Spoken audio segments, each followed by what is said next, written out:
Right. Well, good evening, everybody. Welcome to another edition of Proper Football, the podcast. And we've got the same old faces on the team, myself, Dan, and Callie. And the object of the show, folks, if you've not tuned in before and only just tuning in for the first time, is we just chuck some subjects onto the table and debate them. Controversial, funny, and we got a few funny clips as well. But if you guys have got anything you want to chuck on the table for debate, then fire it on. Okay, so don't be shy. Get involved. Drop us a message on whatever platform you are watching on, and we will pick them messages up. So if you want to drop a subject for us to discuss on tonight's show, then just drop us the message and we will pick it up. Right. Okay. Dan, hello, mate. Callie, hello, mate. Let's fire straight in. Everyone knows who we are by now, or most people do. So let's drop a subject onto the table.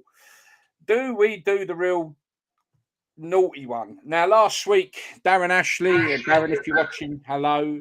Do we do what he asked? He asked us to debate or talk about the situation with Joey Barton and his criticism of female pundits. Well, we were asked to do it. Let's do it.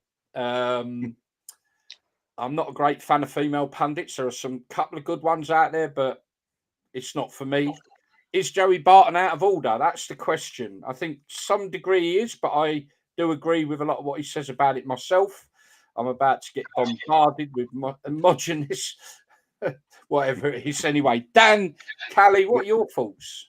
Female pundits, come on. I don't know. Well, we all know Joey Barton's controversial. That's been all his career. But I think what he said about the girl getting her facts wrong was exactly right. You know, like she did get her facts wrong, and there seems to be, I don't know, since the women won the Euros, there seems to have been a lot of Russian women presenters on the TV, and you know, there seems to be more than there is blokes now, to be honest. And I'm not against that. Like you say, there's some good presenters and some pretty bad ones. So Joey is Joey, isn't he? I think he's definitely. I think I wrote about it a while back on the Facebook page, and when he compared him to Fred West, Rose and Fred West of the TV punditry, but it was controversial. He got his point out, but you got to remember he's also got his brand new podcast that come out, so he's getting traction. But I do agree with the basics of what he's saying, that they are shoehorning. People call it tick boxing, didn't they? The new term, but they are, and I think. What it does, though, you got Eni Aluka, who was his main one he had to go at, but she isn't that great at it. And I think where they're trying so hard to put so many women on the box, some of them ain't good enough, and it's damaging for the ones who are really good, because people just get on that bandwagon. Oh, yeah, if women come and no good. I really like Lucy Ward. I like. There's quite a few I don't mind. I did used to get women commentators or people on.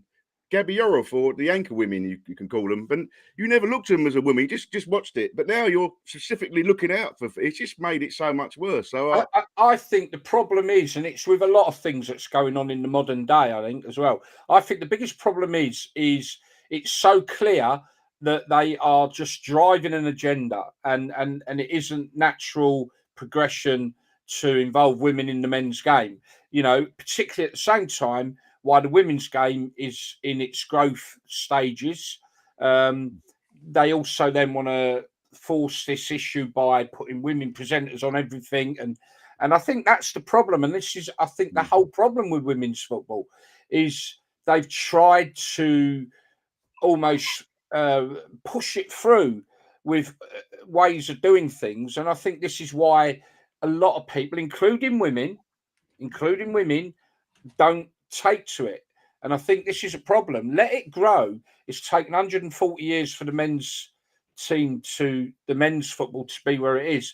You know, women's football will grow and will become successful, but don't push it too fast and too hard. I think Nigel said since we won the Euros and done went, I think they've taken the opportunity to really push it, which I get. You got to while you're doing well, you've got to do that. But I just think when you watch women's football, I watched a bit of it Friday night. It was Chelsea Man City. It's women commentators, women panelists. It's all women. Which I don't mind. There's no what's wrong with that. But there's no. I just think it's like all these different campaigns. there's too much of there's an agenda behind it, and it just creates this argument and makes things worse at the end of the day. Women I think so. I think it's compounded by as well. I think, you know, if you look at Sky Sports, you know, if you look at that Sky Sports Saturday now and compare it to 10 years ago, it ain't a touch on what it was 10 years ago. Now, that ain't maybe nothing to do with women, but you've got all that going on as well. And we all know they're ticking boxes or shoehorning, as you put it, Dan. And I think this is the problem that is around. They think we're stupid and we're not. We know that this is happening because they got to tick a box. It's an agenda, and we don't like that. Let it grow naturally, let it grow organically, and everyone will get on, and women's football will succeed. But I think the problem is, you know, obviously Joey Barton's played a game at a quite good level. I played most of my career at the top level. I think it's when you're hearing women presenters criticise players for what they should have done and what they shouldn't have done, and they've never even played at that standard of football. That's sort of what gets up my back a little bit. They can have an opinion. Everyone's got an opinion. That's what you pay your money to go and watch the match and have an opinion afterwards about it. But if you're on TV and you're presenting and you're criticising a player that's done probably 10 times as much in his career that the girl presenter's done, I think that's where probably not the fans so much, but people like ex-pros like me and, you know, people that play the game, you sort of look at it a different way, like, you know, how could she criticise someone when she never played at that level? So, you know, and it's the same with blokes, to be honest. Like, you know, blokes have got an opinion. And some of the guy presenters aren't that good, to be honest. But I think that's what, from my point of view, as an ex-footballer, I get annoyed when I hear them come out with some of the crap they come out with.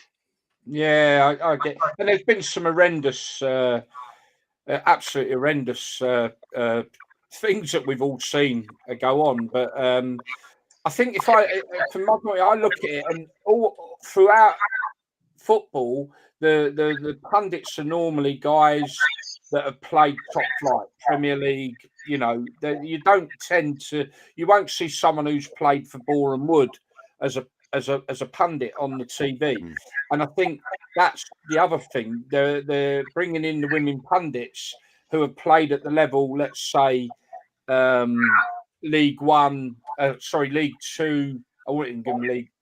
Struggle with that and all, but League One, National League football level. And I think we've never ever seen men in the men's game at that level get an opportunity in punditry. So again, you have to say, well, why is this the case? So there's lots of reasons, I think, why Joey says what he says.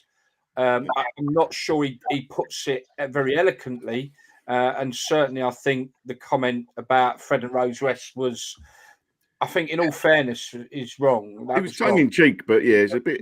But you think you got Sky Sports, TNT, all these top broadcasters all singing, dancing, everything's the best. They do the best, and then they get commentators or pundits who ain't the best. That don't make sense, does it? So there's a reason. No. There's a reason they're doing that. I know you've got to give people an opportunity to succeed. And women probably ain't had that in football, but then you've got to do it naturally in the right way. People who are good enough.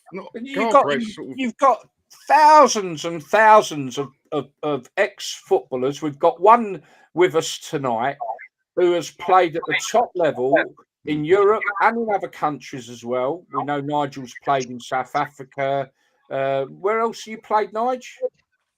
I was only out in South Africa after I finished playing for Watford, Derby and Villa. Yeah, cool food. You played the nice level with top managers, top players, and you're one of thousands of guys who have played at that level who would never ever get an opportunity to be a pundit. Yet you'd make a good pundit, but you won't get that opportunity because I think the reason is though is you got your Alan Shearer, you got all them players that are doing the punditry now, which. You know, probably reached a higher standard than I did.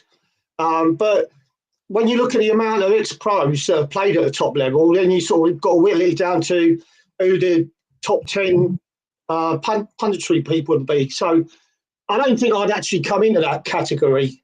But, you know, there's more, like you said, there's more ex-pros that are not doing anything at the moment and probably would be good good critics on there that they haven't asked yet. No, absolutely. Just a big shout out. Darren is on watching.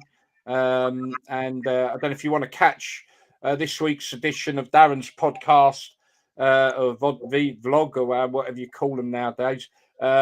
He was at, let me think, Letchworth versus Radford, I think it was. I've watched it. Great one. A familiar face was on there, Darren, by the way. Fieldy.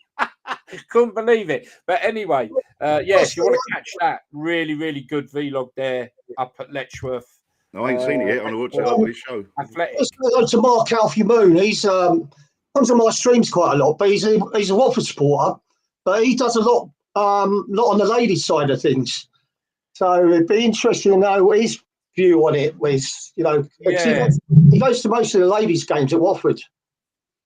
Yeah, I mean, I think we certainly wouldn't mind getting his opinion. Whether he'd be happy to give it is another matter, I guess. But Mark, if you have got an opinion on what we've just been discussing and you want to share it with us, please do. But you're allowed. We're all allowed opinions, Gail. That's it. You shouldn't be shut down for having an opinion. I'm over the moon that women play football. I'd love my daughter to have had an opportunity. When she was at school to play football, and I'd have been right behind her. I just don't think the implementation of the game has been done in a way that endears people like me, certainly, to women's football. And I actually have no interest in women's football, and I think that's a shame. But it's I went to the halfway through the topic. Mark, it was obviously Joey Barton with his very controversial points about women punditry, and we were just saying that a lot of aspects of what Joey was saying, although not done very eloquently on his behalf, but certainly some of the points he made we would agree with, in terms of, there's a lot of women being put into the men's game for punditry who quite clearly shouldn't be there. I mean, it's as simple as that. But there are some that are very good as well. But we do feel that it's a bit of box ticking, and it's clear that's the case. So that's really what it was about. Yeah, I'll just say women's football. There's a place for women's football, obviously, and I went to see Aston Villa Chelsea at Walsall's ground last year, the cup semi-final. That's right. I watched the game with a few mates. We went up there from London, and we left early. It wasn't for me, but I'm looking around and I'm surrounded by kids, young daughters with their dads, and they was having the best time ever. It was brilliant. And so there's a place for it. There's a place. It's a more relaxed, good atmosphere. None of that edge to it. With a bit could be kick off at any moment or whatever. It was great, and that really was what I took from it. There absolutely is a place for women's football, and I think we all would admit that. Even the most sort of guys who, like myself, I'm not interested in women's football, but I believe that's more down to how they're implementing it than anything else. Like I say, I've got a daughter and I'd love to have played football. I really would have done. I'd have been right behind her. But the implementation in the fact that there's a lot of agenda pushing here, there's a lot of box ticking pushing going on.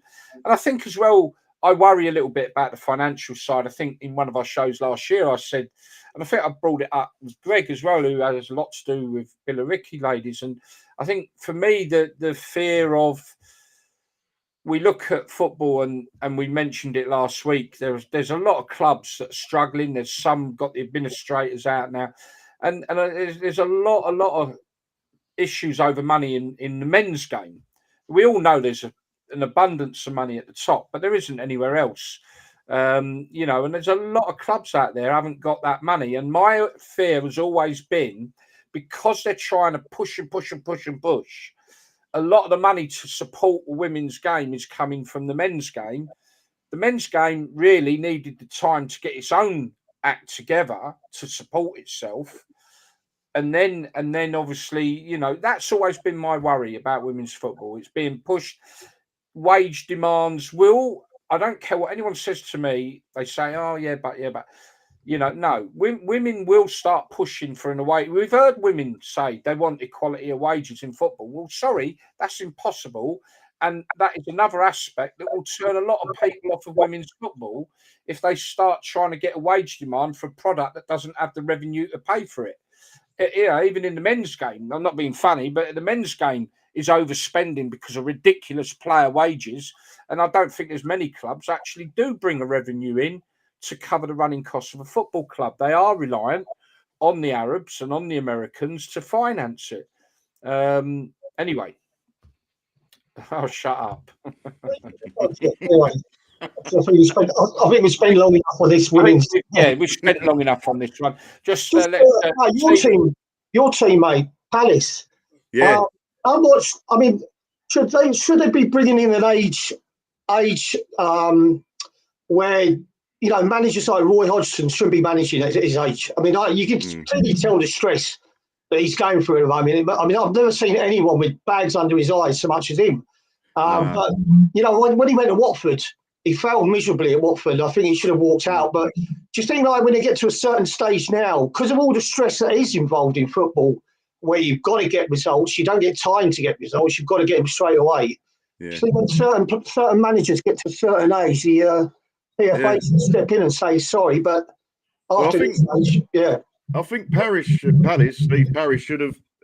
He brought him back, didn't he, this season? And I think maybe he shouldn't have done, for him thinking about it through a welfare thing for Roy, because Roy was always going to accept the job. He's a Palace fan. He wants to help Palace, and it's gone wrong this season. And I think I was going to bring that on in a bit. We'll talk about something else, the reaction of fans to their clubs and managers, and going for it in a minute. But I saying he's a certain age. I mean, look at Neil Warnock. He's loving it, isn't he? He looks young, and he's 76, isn't he? But I hope Roy's all right, though. I don't know what the latest is. I think he's out of hospital. What I'm saying is, like, Warnock's not. He's not playing. His teams aren't at the highest level in the Premier League. No, you're right. The best levels in the Premier League to deliver. That must have. You could see Roy's face when he was doing interviews after they'd lost games. He looked a broken man, and Warnock's enjoying it because there's no pressure on him. Yeah, and I don't. The fans haven't been calling for Roy's head at games or digging him out. It's more at the club and the chairman and the ownership. But yeah, you're right. It'll be him himself that's putting himself under pressure, if you know what I mean. Because when you're at that level, you are, you're sort of questioning every decision you make. Yeah. So it's a pressure cooker in the Premier League, and look what's happened. It's proven right. What you say, right? No, it's proven right. I think it's the second time he's been taken ill this year, and like everyone on the page, just the outpouring of wishes for Roy. It's unbelievable. Like 18,000 people have commented, like the post. So I mean, he's a well-loved man, well-liked man, and it's just a shame how it's gone. And also the Palace have about to announce a new manager. I mean, the timing of that's pretty bad with sadly what's happened to Roy. So we'll wait and see. But I think you're right, Nigel. I think it was Parish probably shouldn't have asked Roy to come back. He should have thought about it more. Yeah. But yeah, it's a good point, mate. Or even just bring him back as an assistant coach. Point a manager to take all the stress. And Roy sat beside him. So he's got a bit of help there. Yeah, and Roy ain't going to turn it down. He'll take the job on. But I don't think Roy will come back to football now. He'd be a good pundit on the telly, wouldn't he? But yeah, all the best to him, though. Just a quick one. Stuart's asking you, Nigel, about do you think that was it? I'm presuming this is about the horrendous challenge yesterday. Was it yesterday or today? I'm presuming it's that one. Today. Dan, I know we've got the clip on there, but I don't think we can show it. It's got the Premier League logo and that on it. Yeah, it's on our page, though, so it ain't been flagged up on there. Do you want to chance it? Yeah, but that's today's game. There's a different one. That's Sheffield United. Right. Well, let's just touch on that one. Sheffield United tackle against Brighton earlier today. Yeah, I see that. Well, let's have a quick look at it, and then here we go.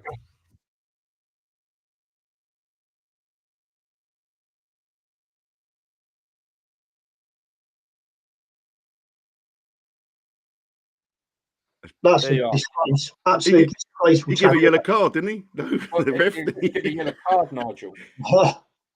And then it went to VAR. Thankfully, that's just not even going for the ball, is it? What's the worst tackle you've ever been on the receiving end of, Nigel? Have you ever had anything bad like that back in the 80s? I went for a ball in a box against Leicester, and Mark Waddington was the goalkeeper, and he just lunged at the ball and like took me with it, like, and my foot was planted on the ground, so I sort of went off after that one. But that's probably about the worst one I've had playing football. I couldn't tell you about the yellow card because I was working last night, so I never got to see any of the games on Match of the Day. So I'll probably catch up on them later on when it's on. Damo's in the building. People agreeing on here. Damo's on. Hello, Damo. Should have been a red card. I just want to take us a little bit back to the first topic, only because we did ask Marky for his comments and he's given us them.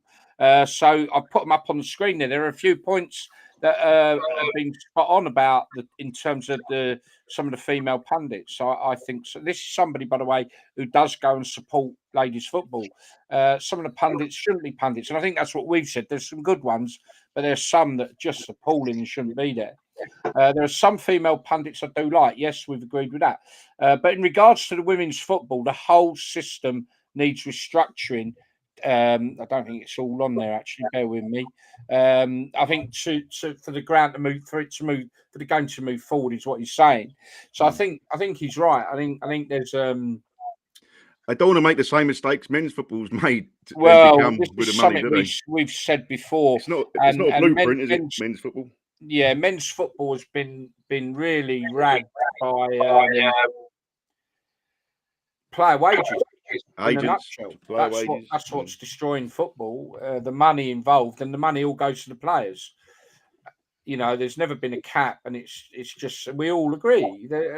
I'd be surprised if anyone out there don't agree that the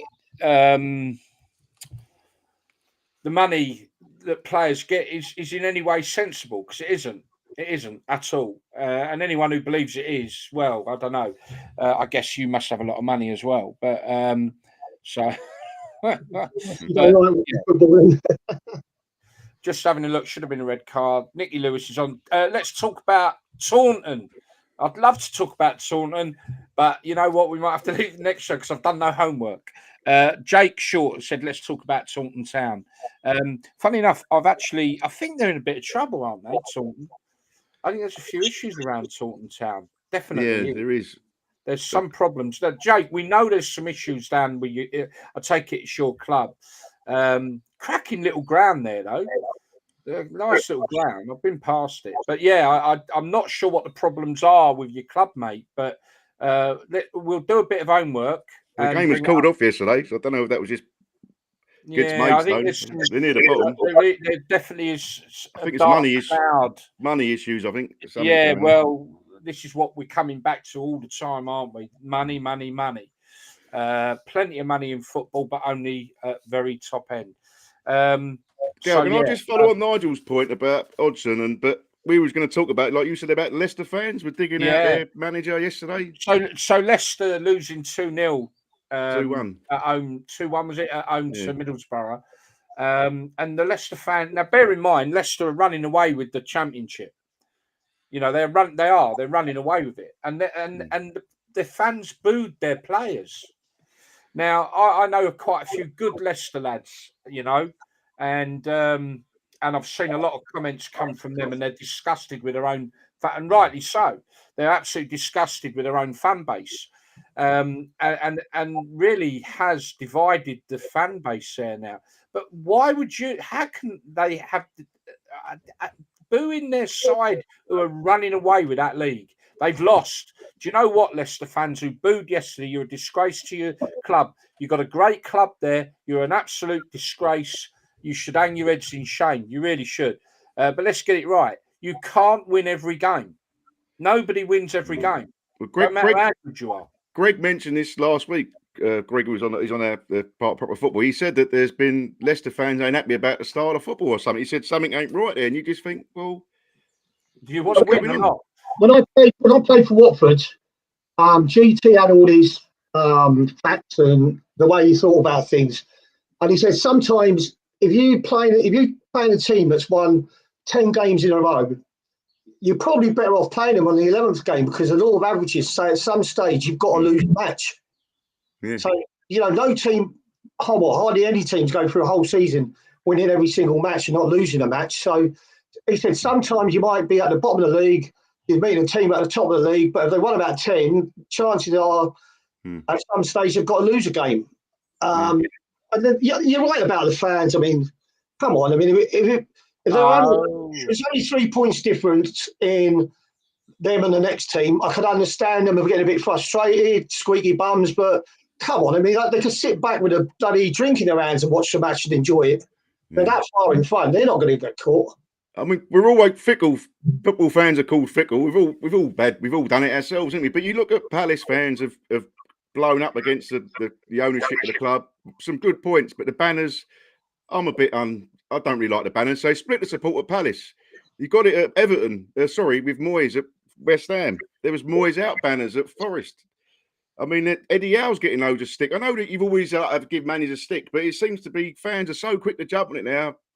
Protests, some for good reason, with a really dodgy owner like Sheffield Wednesday and the Reading one, but there's other fans systematically so quick to turn, and is that like West Ham's fans walking out in their thousands against Arsenal at half time. I didn't knock them for that. And you got Chris Sutton calling them not proper West Ham fans for walking out, and you think, well, no, they are. They've just had enough. And is the reason fans turn so quick is they're paying so much to go to games, they're getting ripped off left, right, and centre, watching players on billions of pounds a week.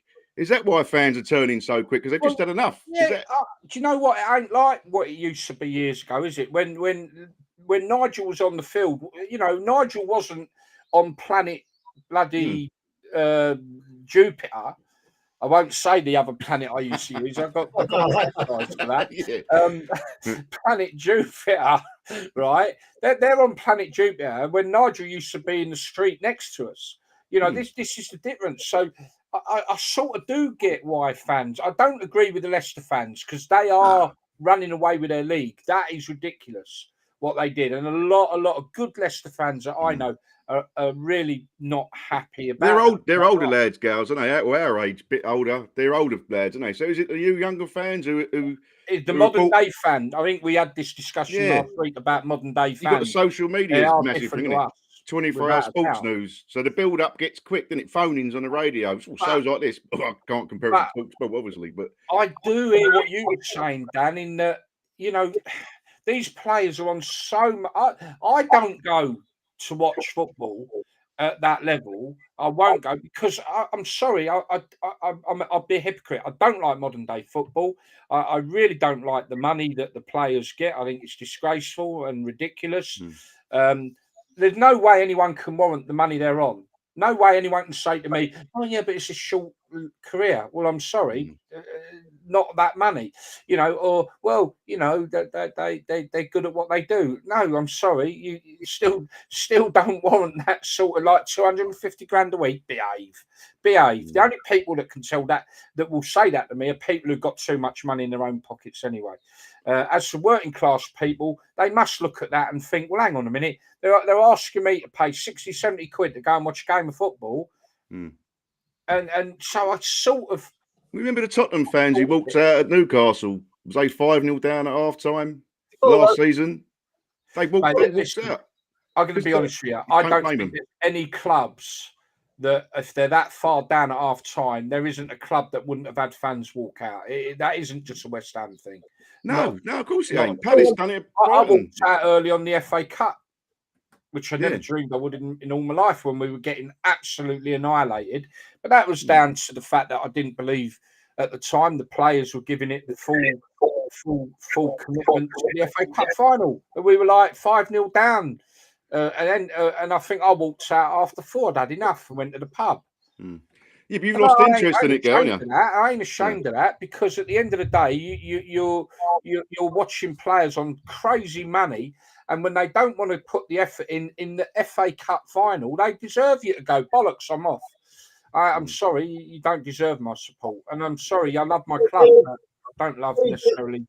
They all want, Gaz, was when players stopped getting win bonuses because they were getting paid so much in the contracts. The win bonuses just went out the door. Back in the day when I played, you know, we won 4 games in a month. That's an extra 800 quid, £200 win bonus. But they don't have them these days. They'll probably get a bonus if they won the European Champions. I mean, I saw they were telling you the 10 highest players were in Europe, Haaland was second, I think, on over 500,000 a week. But that Frankie de Jong at Barcelona, he's on about 648,000 a week, something like that. I mean, ridiculous. It's just not realistic. It's just not realistic. We've allowed football to become completely unrealistic. But it's not just the players, guys.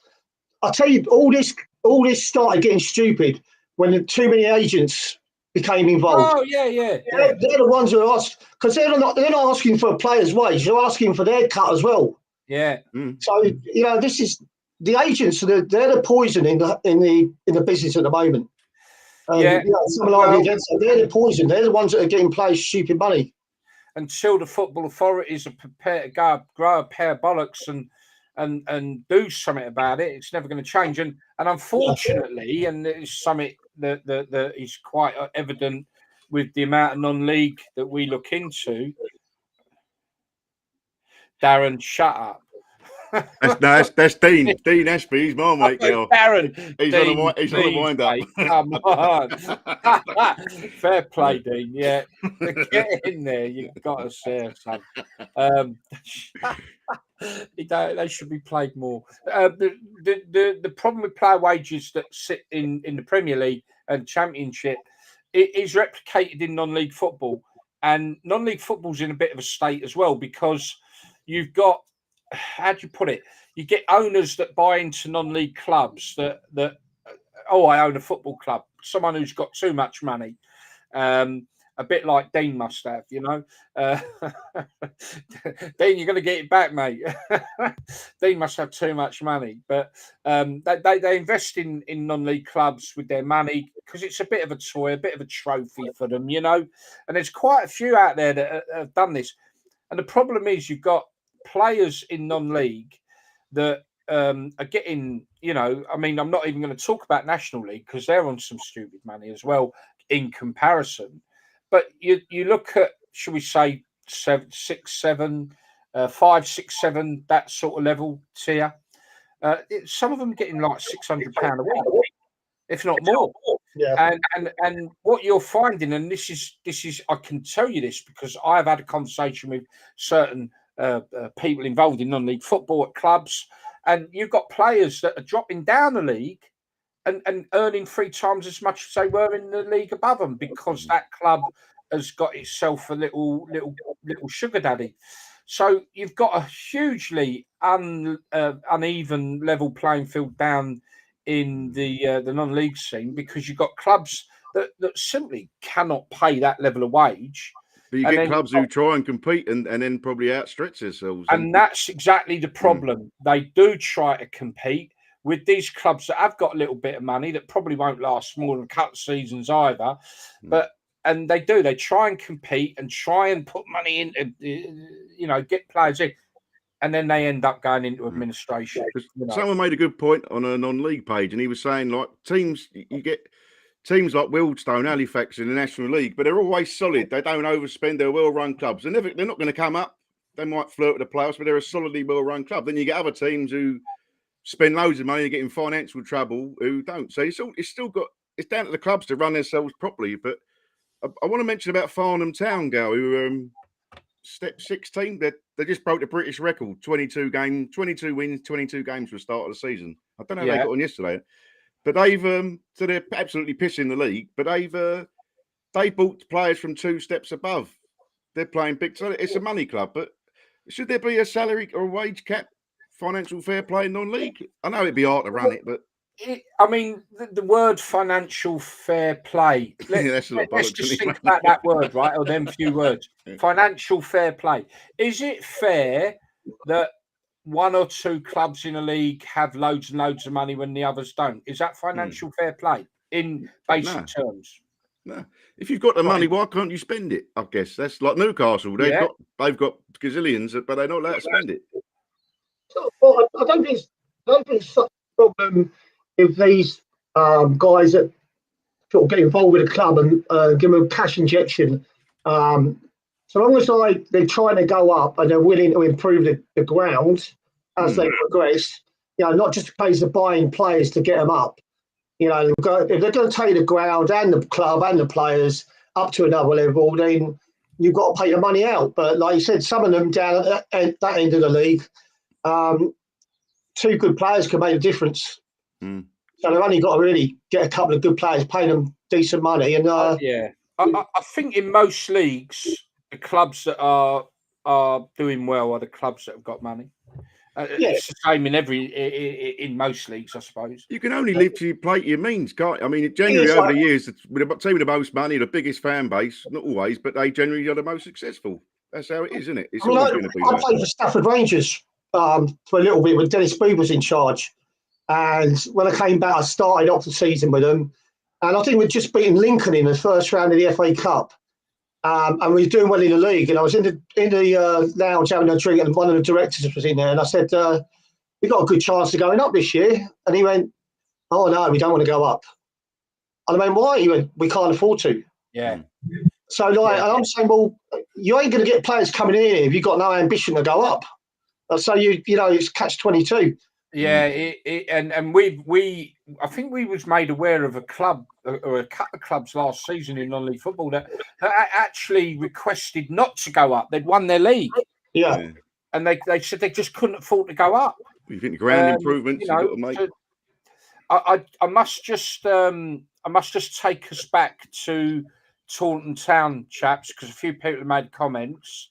Dean, Dean, I've just picked up that other comment. Yeah, Dean. He wears women's jeans, Dean. That's another topic. Sure, it's not Joey Barton in disguise.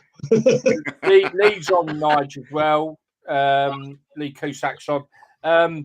So this is mad. I need to look into this for the next show when we do one, which I think is going to be a week Sunday, so it'd be 2 weeks from a week, 2 weeks from today. I think will be the next show.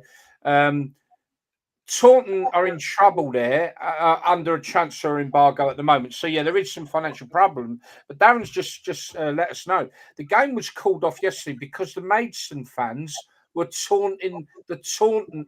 Oh, hang on, am I getting wound up? Oh, hang on. Taunton. Yeah, Darren, you've got me, you toe rag. That ain't right, is it? No, that ain't right. The Taunton, yeah, he's winding me up. No, that's Dean. That's Dean again. Dean again. I keep thinking it's Dean, what are you doing to me? What are you doing to me, man? Make sure you're on every week, Dean. This is fun. I like this. What I would say, Gal, is that the financial fair play good and proper. Financial fair play, Gal, is obviously a big thing, but the biggest thing is a fit and proper persons test, or whatever they called it now. With Sheffield Wednesday, look at their owner, what he's doing, the Reading owner. That's more of a problem than the financial fair play, isn't it? Again, I mean, look, unless the governing body does something about rogue owners, then it's always going to happen. This is the problem, isn't it? Football. Okay, so we say now football's not what it used to be. It's now business. Football's a business. We're just customers. But take that at one side. No matter who you support, no matter whether it's Manchester City or whether it's Rushden Town or whatever, yeah, it doesn't matter. That is still ingrained into the local community. They must not keep running it. Commercial, yes. Business, yes. But it's got to be recognised as something that the community hold close to their hearts. And it's just, I don't know. Oh, Gary, you should play the Stan Bowles clip. Go back to a great time. Let's do it. Yeah, we've got a couple of funny clips because we are running out of time. Superstars. We're trying not to let the shows run too long. Mike Howe, good evening. Dean, make sure you're on again when we're on, mate, because I really, really have enjoyed your company on that one, but you got me, man. Oh, made a right tit of myself there, didn't I? Right, bear with me whilst I just bring up.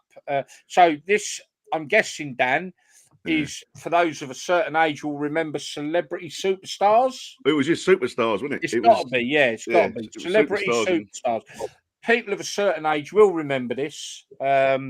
And this is Stan Bowles taking part in Celebrity Superstars. Well, it should be. 4 of them got pretty near that maximum, and we also saw this quite remarkable incident featuring Stan Bowles. Oh, and one for a bonus. Put one straight through the table to the amusement of the rest of his competitors. Examines it, he says yes, it's through, but the target's not on there. Everybody got away safely, so Bowles didn't go through, but these men, Emery, Conte and Duckham, all got 46. Because I put the Kevin Keegan coming off his bike clip in 76, I think it was, when he fell off his bike. It was his birthday in the week. He was 73, and then someone mentioned this Stan Bowles incident. I don't remember it. No, I don't. I remember Celebrity Superstars. Yeah. You don't get shows like that anymore, and that's a shame. It was just Superstars. It was called, wasn't it? It was just stars from. Oh yeah, of course. Yeah, it was just stars from all different sports. Keegan had just won the European Cup with Liverpool that year before he went up to Hamburg, and he's on. Oh, you're getting me saying he's on Superstars, right on the gravel cinders thing, right around the bike. With no crash helmet on next week. Did you ever get asked to go on it, Nigel, or was it done by then? The Superstars. Yeah, Nigel. I should love Superstars. Brilliant show, wasn't it? In the gun again, man. But anyway, look, a couple more clips just to brighten up the show before we finish.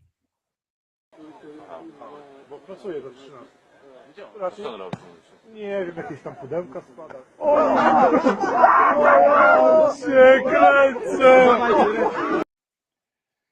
What was he doing there? So he was trying to clear it with his foot and it hit his head.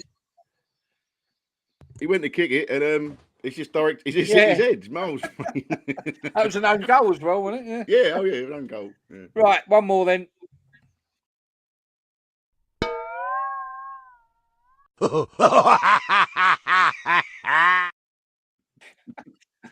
It's the goat laughing that makes that funny. Right, listen to that laugh again, man. Hang on. I feel like it's dead.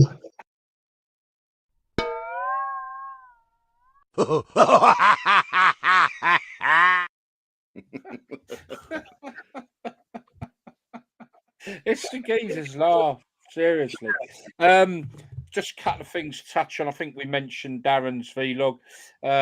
What else did I want to? We mentioned Mansfield last week, didn't we? And they had a stonking 9-2 win against Harrogate in the week. I don't know if you see that. 9-2, 11 goals. They lost to Walsall yesterday, mind. Yeah, it was a shock, wasn't it? It was a big shock. I did want to talk about, but we're not going to now. Save it for the next show.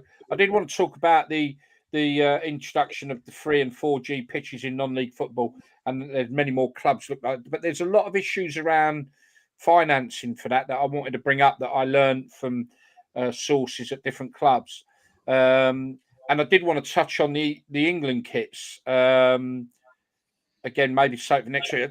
Just say about the England kits. I've seen there is footage of them out there. I can't get footage that we can show on here at the moment, but one of them, the home kit, is just a white kit with a just a blue thing down here. I mean, they'll want 60 quid for one of them, I suppose. It's not a lot of difference to the last one. Why don't buy them? As simple as that. It's just taking your money off you. There's only so much you can do with a white top.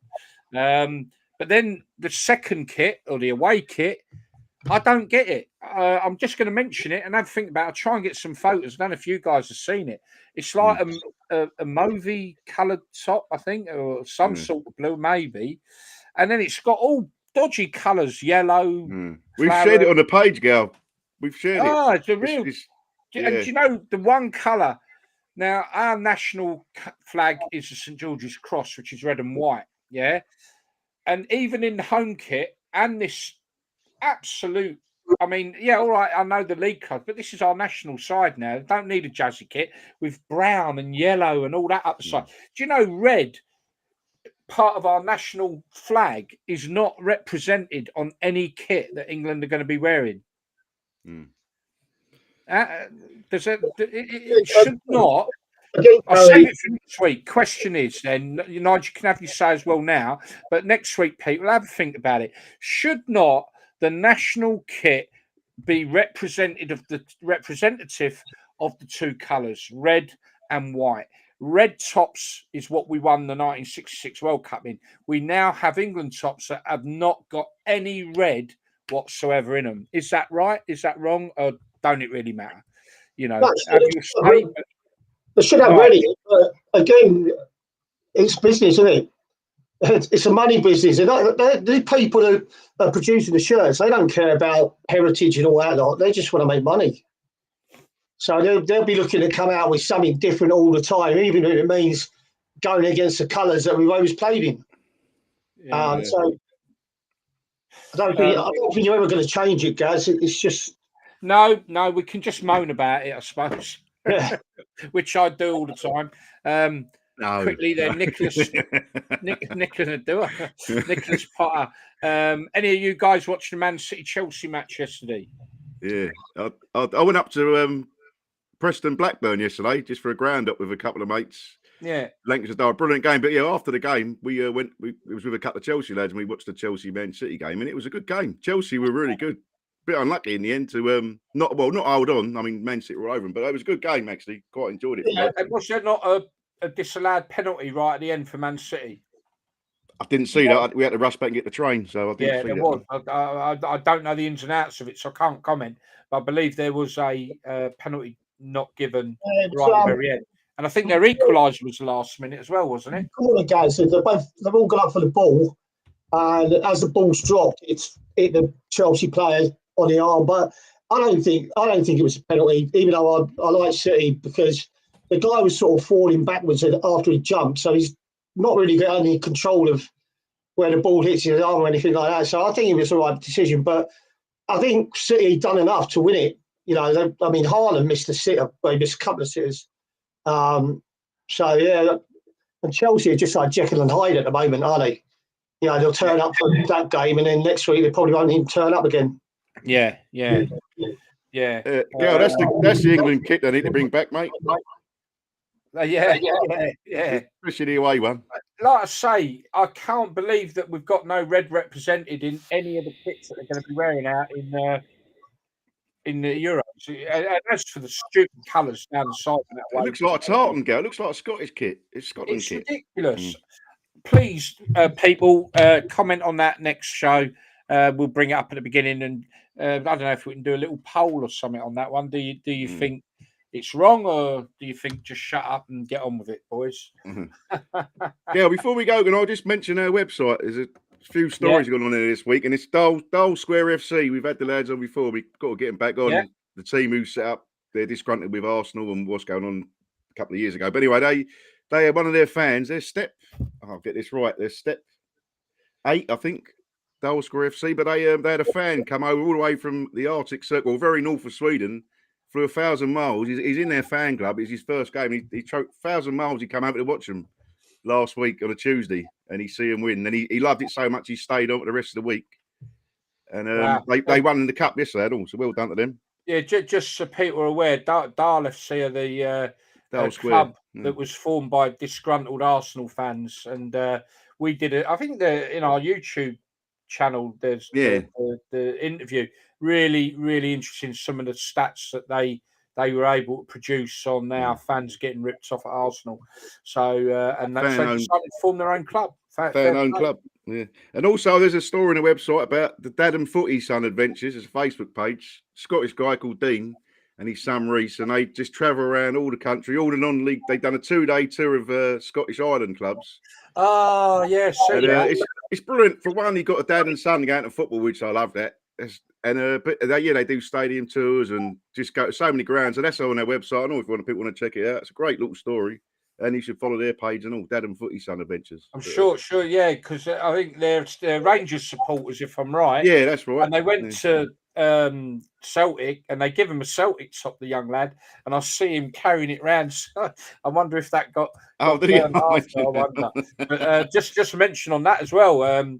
I was expecting someone on today, but they've not shown up. But never mind. But yeah, Rangers gone top of the league up there. That's a real tight battle up there this year. But yeah, they with Kilmarnock holding Celtic to a draw at Parkhead yesterday. Rangers beating Livingston today. They've gone on top by 2 points. 2 points clear. that's what's going on up there. Anything highlight from you guys for yesterday? One from me would be Chesterfield losing to Bromley 4-3. Chesterfield have been on an amazing run, really dominating that league, and Bromley beat them 4-3 yesterday, so that's quite an outstanding result. I think Pompey got a really good result yet again as well. Any other outstanding games for you yesterday, chaps? I mean, Arsenal seem to be hitting top gear at the moment. I'm really pleased with the Premier League this year because it looks like it's going to go right to the death. Liverpool, Arsenal, and Man City. So it should be good all the way to the end. Who do you think? You're still going with Man City, Nige? Yeah. You're still going to go with them, yeah? Because I think City have got to play Liverpool and Arsenal, haven't they? So I think the titles will get decided on them games, to be honest. So I can't see them three teams losing a lot of points between now and the end of the season. So when they clash with each other, I think that's going to be the deciding thing, really. Cool. Yeah, I was with a lot of Arsenal fans coming back down from Preston yesterday. They just been to Burnley earlier on. Yeah. And they was all obviously buzzing with that result. And then Man City dropping points against Chelsea. But my result yesterday was Tranmere smashing Stockport 4-0 at home. I mean, Stockport have been flying, haven't they? Yeah. They lost in the week as well, though, Stockport. So Wrexham have caught up with Mansfield losing. Yeah, I see that, yeah. They beat Notts County 1-0, didn't they? Yeah. So it's pretty tight. Me and my mates who do this ground hopping, and we've worked at every team we go to. We've been to Carlo, Accrington, who else? We've built Western, Supermare, Hereford. But we've realised every time we've gone, the home side's always lost. Or we're like a massive box. Did you go Barrow? I couldn't make it. The lads, they went, and Barrow lost at home to Crew. Yeah, so it was a bit. So I told them we all need to go to Everton on Monday to see Palace. Hopefully, I was just about to say, folks, if you want to, we would like to get some sponsorship eventually for some of what we do.